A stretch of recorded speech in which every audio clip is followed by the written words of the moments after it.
Olá pessoal, tudo bem? Para quem não me conhece, eu sou Irit Kudek e hoje eu vim trazer um assunto aqui um pouco, talvez um pouco diferente para algumas pessoas, e eu vim falar sobre TDAH, o transtorno de déficit de atenção e hiperatividade, mas eu vim aprofundar mais mesmo sobre um transtorno chamado discalculia, que muita gente talvez nunca escutou falar, né?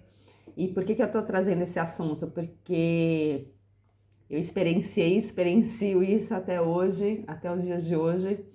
É algo que na nossa infância é um problema muito grande, né? Porque se nós não tivermos nossos pais que nos compreendem nesse assunto, ou educadores também na escola, hoje no mundo moderno, né? Eu sou dos anos 70, então naquela época eu acho que era um pouco mais defasado esse assunto. Hoje em dia já é bem mais falado, principalmente TDAH. E eu sempre, posso dizer, sofri, mas não é bem um sofrimento, porque quando eu descobri que eu faço parte desse grupo, é até um alívio pra gente, né, nesse momento. Porque você entende que não, você não tem problema e você não tá fora da caixa. Mas existem várias pessoas como você e que tudo bem ser do jeito que você é. E aceitar que você tem alguns certos limites para certas coisas, assim como outras pessoas terão limites para outras coisas. Então, na escola acadêmica, né, a gente é forçado a seguir um programa e às vezes a gente não se encaixa naquilo e acabam te, dependendo do grau de conhecimento familiar que seus pais têm, ali talvez seus pais nunca vão ter acesso a esses assuntos ou não querem saber sobre esses assuntos, né? Então eles vão acabar te bulinando e falando que você tem problema, que como assim você é incapaz, ou talvez vão te contratar professores particulares para te dar um suporte para ver se você consegue ter uma nota melhor na escola, um desempenho melhor. Então, assim, o que acontece? Eu sempre fui uma de tudo, uma pessoa muito inquieta para ficar sentada na cadeira prestando atenção na aula. Para mim isso já sempre foi um pouco dificultoso, assim. E hoje em dia eu vejo isso porque isso se reflete na minha vida adulta. Eu também não nasci para ficar sentada 24 horas num escritório olhando para a tela de um computador, porque também é algo que não consigo fazer, não faz parte de mim. Muita gente, só para dizer aqui sobre o transtorno de dislexia, né, e hiperatividade, essa hiperatividade às vezes não é hiperatividade física, de que a pessoa precisa ficar correndo, pulando ou tal, mas pode ser também, mas também é uma hiperatividade mental. Então, assim, quem quiser se aprofundar mais nesse assunto, é só colocar aí hoje em dia no Google e, nossa, uma das coisas mais faladas hoje em dia é sobre esse transtorno, né, o TDAH, e você vai entender melhor que talvez você mesmo ou seu filho se englobe nessas particularidades, né? Eu não tô dizendo aqui que ninguém é especial, e de repente vai descobrir que tem esse problema, já tá tudo certo, então não precisa fazer mais nada, né? Não, você não vai deixar de viver e fazer suas coisas, só que você vai conseguir se adaptar melhor ao que você é, não ao que a sociedade ou o externo tá te pedindo para que você seja. Então, você se conhecendo melhor, você consegue se encaixar melhor naquilo que te agrada, que te faz bem, e consegue se entender melhor a maneira que você pode estar se expressando no mundo, né? Fora dos padrões limitantes que os outros querem que você seja como, né? Tem que ser assim, tem que tirar notas boas, tem que fazer tudo como os outros, né? Não, cada um tem sua individualidade, e quando você consegue se compreender melhor, você consegue se encaixar melhor naquilo que você veio oferecer para o mundo, né? Eu sou uma pessoa super comunicativa, sempre adoro, tenho paixão em falar, falo. Isso incomoda muita gente e vem aquela velha frase, né, que dizem por aí, que as pessoas vão se incomodar sempre pelos mesmos motivos. Então tem gente que acha que quando eu falo, eu tô agregando, e tem gente que se incomoda por eu estar falando. A questão é que hoje em dia eu não me calo mais e já sei do meu valor e aprendi os meus limites, né? Realmente também tenho que ficar de olho aí quando eu tô falando demais do demais.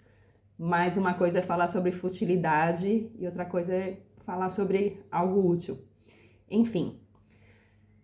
Aí, quando eu fui estudando mais sobre esse transtorno de TDAH, que ele é diagnosticado através de um neurologista, você pode ir no psiquiatra, e também existem vários testes aí que você pode encontrar de questões mesmo, são milhares de questões para ver se você se encaixa naquele padrão.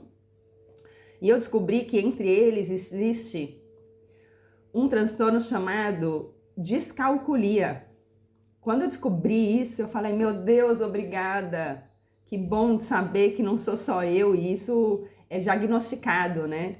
O que é descalculia? São aquelas pessoas que não sabem fazer cálculos. E eu, assim, sempre tive dificuldade com matemática. Em compensação, eu era boa em outras matérias, que talvez as pessoas da exatas, né, da matemática, sejam, nossa, super perdidas, né, vamos dizer assim. Quantas pessoas você conhece aí que são top em cálculo, mas escreve tudo errado, não entende nada de gramática, ou não tá nem aí com geografia, ou seja, qualquer outro assunto, né? Então, assim, a escola, ela quer encaixar todo mundo junto no mesmo lugar, da mesma maneira, sem entender que cada um é cada um. Cada um tem algo para oferecer no mundo, porque se fôssemos todos iguais, ia ser que nem robô, né? Era mais fácil ser programadinho ali e tá todo mundo falando do mesmo assunto, e então, assim, não tem discussão, porque discussão nem sempre é pro lado ruim, discussão é para você ampliar sua mente, ampliar sua consciência, diferente de briga, e as pessoas acabam levando a discussão para uma briga, né? Essa que é o grande problema. Enfim, às vezes, por exemplo, eu falo errado, eu troco letras, até hoje, se eu escrever muito rápido, a minha cabeça pensa em uma letra, mas ela está escrevendo outra. Quando eu era bem pequena, eu tive que fazer fonoaudiologia, porque eu trocava as letras também. E voltando à descalculia, eu até, na minha parte primária, né, que hoje em dia na escola é categorizado de outro termo, e eu sofri muito de eu sentar assim. Eu lembro de eu ter professor particular de matemática, eu sentar e chorar, mas chorar, porque eu não conseguia compreender. Então, assim, vinham aqueles problemas, né, para você resolver, aquela coisa de raiz, de divisão. Até hoje eu sou perdida com centena, dezena. Se eu for fazer cálculo de trocar a moeda, né? Eu erro. Eu trabalhei muito tempo, sou guia de turismo, e aí o pessoal ia me pagar em outra moeda, e na hora de eu fazer o cálculo, nossa, já aconteceu de eu perder dinheiro, porque vacilei, fiz o cálculo errado. Outro dia também, uma vez que aconteceu na minha vida, que eu achei muito engraçado, foi o dia que eu fui comprar um sanduíche num lugar que eu costumava frequentar. E aí, era na época da pandemia, né? E aí, o garçom virou e falou assim, olha, ele pegou o papel e falou assim, faz o cálculo, porque eu não sei fazer conta. Eu falei para ele, nossa, prazer, que bom saber disso, porque eu também sou assim. Quer dizer, o cara trabalhando de garçom, e eu já fiz trabalhos tempos atrás aí de garçonete, onde se a gente tiver que trabalhar com dinheiro, eu sempre tive esse pavor, assim, eu falava, eu faço qualquer trabalho, mas trabalhar no caixa, para mim, é algo assim que era descartável na minha vida, porque trabalhar com dinheiro mesmo, na hora de ter que fazer uma conta rápida, eu me perco, eu não consigo. Até hoje, por exemplo, planilha em Excel para mim é tipo a morte, né? Eu tenho pessoas que já fizeram planilha de Excel para mim, eu consegui desfazer a planilha, porque aí apertei um botão errado e na hora lá que tem que colocar eu nem sei como que chama isso, o cálculo lá que tem que fazer, eu não sabia nem como fazer, né? Eu sou daquelas que nem com a calculadora eu entendo o cálculo a ser feito. Por quê? Porque eu não tenho esse mental racional ali de exatas. Para mim, certas lógicas, eu não consigo, não faz lógica. Eu falo assim, sudoku para mim, até hoje, eu não entendo o que é aquilo. Né? Como que alguém pode fazer uma coisa daquela, né? Em compensação, eu frequentei um tempo a faculdade de letras, tradução e intérprete, né? Que é uma coisa que sempre me encantou, que são línguas. E então, assim, a vida é antagônica, né? Alguns estão prontos para alguma coisa, outros para outras, e assim vai. Cada um vai completando o outro. E então, assim, é muito interessante se você tem algum problema com cálculos, com matemática, ou com coisas muito exatas, assim, de lógica,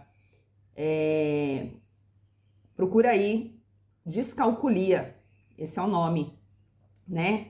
Eu estava fazendo um curso de hebraico e o hebraico é engraçado porque as letras em hebraico elas são assim, é como se fossem letras de forma, vamos dizer.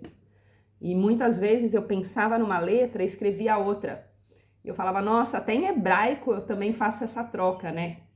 Então é algo que eu já entendi que fazia parte de mim, até conversei com a professora e nessa conversa de eu falar que eu tenho TDAH, que eu me encaixo total no TDAH, ela falou para mim que ela também sofria disso, né? Ela falou, nossa, eu também tenho descalculia. Eu falei, nossa, que incrível, né? Porque você vê, ela é professora de uma língua, mas ela não vai bem na matemática e tá tudo certo, não tem problema nenhum. Não precisa ser um martírio na vida de ninguém. E você que é pai de filhos que talvez tenham aí dificuldade com a matemática, não adianta você xingar, você brigar, sabe? Porque tem que conversar mais com os docentes ali, com os professores, com a diretoria. Hoje em dia, né, as escolas estão mais abertas para isso também. E a gente fala que está até desconstruindo, indo para outros tipos de ensinos, né, de linhagem de ensinos, porque ninguém é obrigado a passar 7 horas sentado numa cadeira ouvindo a professora falar e você falar o que eu estou fazendo aqui, né? Eu sempre tive muito mais disponibilidade na minha vida para o lado talvez artístico, criativo, e as escolas que eu estudei eram totais acadêmicas dentro do padrão, né? Então acaba desmotivando a gente e hoje em dia aí a modernidade trouxe um método mais amplo no meio do ensino. Então eu acho que você tem que buscar tanto para você quanto para os seus filhos que sejam, né? Algo onde a pessoa se encaixe, né? Sinta que tem mais possibilidade de produtividade, né? Então, eu conheço muitas escolas que antigamente, são poucas que tinham, né? Mas as poucas que tinham, as que as pessoas estudaram, que eram um pouco mais abertas, nossa, são escolas que formaram muitos artistas, tanto músico quanto na artes plásticas, ou entre outros. Mas eu sempre tentei me encaixar me comparando ao externo, né? Então, aquela coisa, se meu irmão conseguia, por que eu não consigo? Se meus amigos estão fazendo, por que eu não consigo, né? Então, eu achava que sempre tinha alguma coisa errada comigo. Entre outras coisas mais. Começando no meio da minha comunicação, que sempre pediram para eu ficar quieta, falar mais baixo, calar minha boca. Então, eu tive que superar isso para estar aqui hoje fazendo vídeo e falando com o público, né? Porque eu passei talvez aí um bom tempo da minha vida achando que se eu abrisse a boca ia ser um problema. E hoje eu entendo que esse é o meu dom, esse é o meu talento. Então, é aí que eu estou aqui falando. Já escrevi um livro também, que é outra coisa que talvez, se eu fosse dar exatas, eu ia ter mais dificuldade, né? E eu que li, eu que fiz a revisão, não, eu que escrevi, fiz a revisão do meu livro, eu li meu livro mais de talvez 100 vezes aí, para achar meus erros e minhas trocas de letras e esses transtornos ali no meio da minha escrita. Mas eu não fui super exigente também de ser perfeccionista. Mesmo se eu achei um erro depois dele estar publicado, tudo bem, né? Errar é humano. E na próxima edição ou no próximo livro, eu talvez prestarei mais atenção. Ou também vou deixar passar, porque uma ou outra palavra errada não tem problema. Mesmo porque não é um cálculo matemático, não é exato, né? O que importa é nos fazer compreender.